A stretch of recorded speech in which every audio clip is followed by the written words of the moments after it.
India's battle plan? What should be India's battle plan for Omicron? Are flight bans necessary, or has that been a knee-jerk reaction?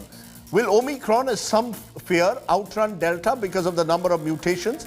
Is it simply the fear of the unknown that's spooking India and the world?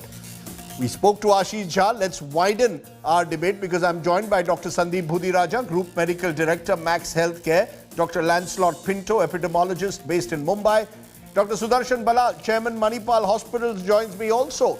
And Dr. Bala, let's come to you because Bengaluru is where the first 2 cases were detected today. Is there a sense that we have panicked too early without getting even the genome sequencing in place? There's already a sense of panic in India. What's your sense? Good evening, Rajdeep. Thank you for having me here. So certainly, I think Karnataka now has a dubious distinction to have detected the first Omicron variety here in our state. However, I do believe there is no need for panic. We do not know very much about the virus. Of course, we do know that this virus has many mutants, which may make it more infective, spread more rapidly. So far, we are not sure that it causes any severe disease, and the vaccine efficacy is still a big question mark. But we still have all the measures needed to prevent the rapid spread of this disease, which is a robust public healthcare system, surveillance, and the screening with genomic testing, and of course, most importantly, COVID-appropriate behavior and speeding up our vaccine drive. So there's certainly no reason to fear. In fact, I'm an eternal optimist. I think there is some blessing in disguise in this. One is it may replace the more severe or the more virulent Delta variety. The second thing, more importantly, on a serious note, there is a resurgence of vaccine awareness, both among the general public and the government. So hopefully more and more people will come forward, get vaccinated, and the vaccine hesitancy that was seen after the lull, after the second wave, goes away. And I think if we follow all these measures, there's certainly no need to panic, but we need to wait. It's too premature. You're saying no need to panic, but Dr. Lancelot Pinto, that's precisely what's happened in parts of the country, including Maharashtra. You're in Mumbai. Look at what happened in Maharashtra. The government of Maharashtra said that they were going to impose severe travel bans. They wanted even domestic travelers to do RT-PCRs 48 hours before they've traveled. They pulled back on the RT-PCRs. There's a sense that everyone fears that Omicron could go the Delta way and they don't want to take any chances. Is that the way to approach, you believe, the emergence of a new variant? Good evening, Rajdeep, and thank you for having me on the show. I think part of these government decisions were based on the fear of the unknown. The World Health Organization announced it as a variant of concern, and I think there was a bit of a panic situation that resulted as a consequence of that announcement. I do not think that this is the way forward. I think in a country like India, we need to look at more sustainable options because variants are potentially going to happen. We are going to see more variants in the future. And I think we need to go back to our first principles. Masking will protect you against any variant, no matter what the future may hold. Avoiding crowds, especially indoors, is again going to be a first principle that's going to protect us. And, even with the Delta, we knew that Delta evaded vaccines to a certain extent. The vaccine efficacy against infections was lower, but that was not the case for severe disease. So hopefully, if the same holds true for Omicron, we may see a surge in infections, but we may not necessarily see a surge in hospitalizations as long as we make sure that a significant proportion of the population is vaccinated. So I think these first principles is what we should focus on way more than thinking of travel bans and thinking of measures which would delude ourselves into believing that we could contain this. And it's not happened before. I don't think we will be able to contain the spread. Dr. Budiraja, your first reactions? Do you believe that Omicron has come at a time when India is better prepared than we were, let's say, at the start of the year, and Delta took us completely by surprise? There was an element of complacency. This time, are we being safe rather than sorry, or do you believe it's a panic reaction?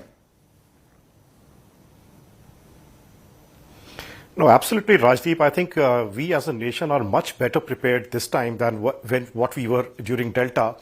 In fact, this particular mutant strain has got the scientists definitely much more concerned than clinicians like us. And the reason for that is the amazing number of mutations and the combinations of mutations in all the important areas. Why we as clinicians, definitely we are concerned, but the level of concern is lesser for 2-3 reasons. One is the country as a whole is much more vaccinated. At Delta, during the Delta time, if you see, the vaccination had just started 2 months prior, and it was just healthcare workers or high-risk individuals who had been vaccinated. So much more susceptible population was there at that time, and the country actually was struck completely unawares. This time, I think the situation is completely different. We are already prepared. The infrastructure is there. The manpower is ready. We are not going to see problems like oxygen, etc., which happened last time. And I think will be a savior. Now, whether it's out to be a rare disease or a severe disease, I think it is too early. Reports are coming from South Africa. Whatever initial reports are coming from South Africa, all of us have heard about that it may not be very severe. But, we talk about the unvaccinated people, susceptible people, elderly people, morbidities, they turn up having infection. That's where really one comes to houses or not. That is prepared as a nation, and I'm sure we would be able to handle it, even if it causes... You're saying that because, and all of you in a way are saying, because more Indians are vaccinated today than they were in February, March, when Delta crept into our lives, we are better prepared. But the fear, of course, is that Omicron, because of the mutations, could actually bypass vaccines. Therefore, Dr. Pinto, is there a stronger case now than ever before for boosters, particularly for 60 plus and those with comorbidities? Many of them have had their vaccinations in April, May, June. We're 6 months down the line. Has the time come for the government of India next week at least to seriously think to start a booster plan for those 60 plus? I absolutely agree. So vaccine evasion is a function of antibody titers. So even vaccines, even viruses and their variants would evade the traditional vaccines do so at a certain titer. And the way to overcome that resistance or the way to overcome that evasion is to boost your antibody titers. And this was the principle which we saw work with Delta as well. One dose didn't work as well, but you give 2 doses, you boost the immune response, and you overcome this evasion that a particular variant may have. So I think this is the time to seriously consider that, because no matter how innocuous a particular variant is, if it infects a reasonable proportion of the population that includes immunosuppressed individuals, older individuals, you are going to see a surge in hospitalizations and deaths. And we need to do our best to prevent that by boosting the immunity, especially in these vulnerable groups. So you're saying officially, Dr. Balal, you agree with that? Those above the age of 60, this is the time, possibly the next 4 to 6 weeks, is at least, given the fact that there is no shortage of vaccines at the moment. We are in a happy position when it comes to vaccinations. We've got the Serum Institute, which is already pushing for the booster dose. Do you believe this is the right time?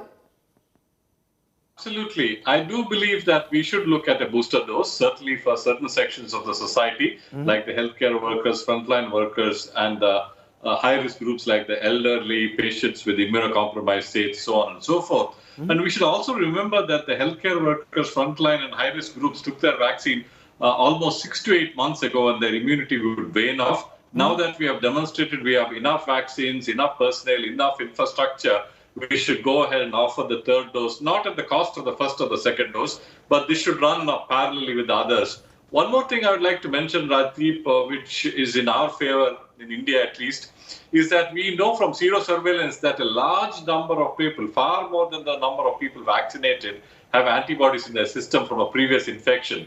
And that itself is a good immune response against any kind of mutation, because that's an immunity against the entire virus rather than just the spike protein. Sure. So I think all these things are in favor of this disease not being extremely lethal or worrisome to us. You're saying what I had posed this question earlier this week to Dr. Angelique Coetzer, who's the South African Medical Association head. Just listen into what she said, and then I'll get you all to respond.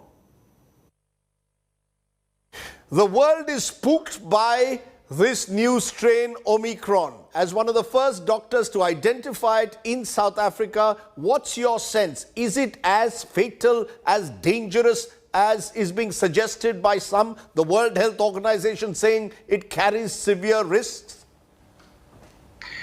Good evening to your viewers out there. And yes, it is very interesting. It's very, very early days with this viral, with this variant going forward.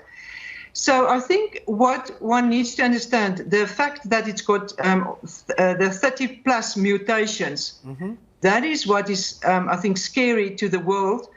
So the world wants to know, will our vaccines be effective? Will we see a lot of severe cases? And will our systems again be overflow with sick, very, very sick patients? So the short answer is, up until today, the clinical picture at the primary healthcare level is that of mild disease. However, we're not saying that it's going to stay like this. It might change going forward. As for now, most of the patients that we are seeing are young people under the age of 40. So hopefully the clinical picture will not change a lot, but we know that's highly unlikely. So because once this virus hits the unvaccinated patients with comorbidities and chronic diseases, that's when we're going to know what is actually happening.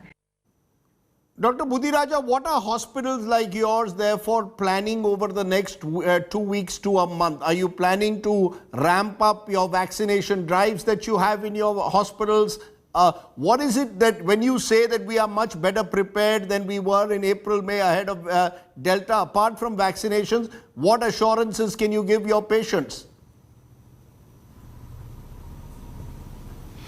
So Rajdeep, we have already augmented our infrastructure. We have re-strengthened, increased the manpower in our flu clinics, which had already sort of stopped functioning because there were hardly any cases. We have reactivated them. We are reiterating the need for social distancing and masking and right form of mask wearing. We are prepared to augment our inpatient beds as and when required. Those structural segregations are already in place. We never dismantled those. The additional supplemental oxygen producing units, oxygen concentrators, PSA plants, LMOs, all those are in places which will provide almost 24 to 48 hours of a backup oxygen even at full capacity. So I think those were the things which we were not having last time. And one more point I want to add here is, if this doctor from South Africa is right, although it is too initial days to really comment upon whether it will evolve into a severe disease or not, if this virus has lost its virulence, which many times happens by repeated mutations, then actually this sort of less potent virus or less severe disease will actually help the under-vaccinated part of the world, where the vaccination rates are so low that this infection will spread so rapidly but will not cause a severe disease, indirectly giving immunity levels to these people who are not yet vaccinated across the world. And actually, the world can look forward for going from a pandemic to an endemic state if the disease remains mild. But there are many, point. There are many though, Dr. Pinto, who are saying we've already reached that state of endemicity. Look at how the mood has changed. Till a fortnight ago, we were talking about endemicity. India was opening up to foreign travel. From the 15th of December, international travel was returning almost to normal. Then along comes Omicron, and now there are doubts. When do we open up international travel? Do we go back to any kind of mini lockdowns? What's your sense at the moment? I think the biggest concern continues to be immune escape, and the antibodies that a person has acquired with past infection with the Delta variant or the Alpha variant initially may not necessarily cross-protect against Omicron. And I think time will tell us whether that's the case. Now, alluding to the South African story, in the absence of a lockdown, the initial individuals who tend to get infected are always the individuals who are in the workforce, who are out going about and working. Time will tell us that once these individuals go back home and infect their grandparents and other people at home, whether this low mortality continues to sustain. And I think we need to continue to remember that if the denominator is large enough, the numerator will overwhelm the system. So I think preventing super spreader events becomes key. And I think it's also important there are new antiviral tablets which are are likely to be highly efficacious against newer variants as well, I think we should roll them out as soon as possible. I think that's the way forward. But what you are saying is no lockdown. In fact, all of you are saying there's no need to go back to a lockdown period. You're saying go out there. You can, go along with your normal life. Just be a little bit more careful is what seems to be the general impression, the hope at least, as of now. Mask up. Continue to mask up, continue to observe COVID-appropriate behavior. We just have to hope that we've reached that critical stage of endemicity where Omicron will hopefully not prove as contagious as Delta was. Dr. Balal, Dr. Budhiraja, Dr. Lancelot Pinto, appreciate all three of you joining us. Always a pleasure to have fine doctors joining us and trying to explain and perhaps reassure people rather than panic people, as particularly our netas are wont to do.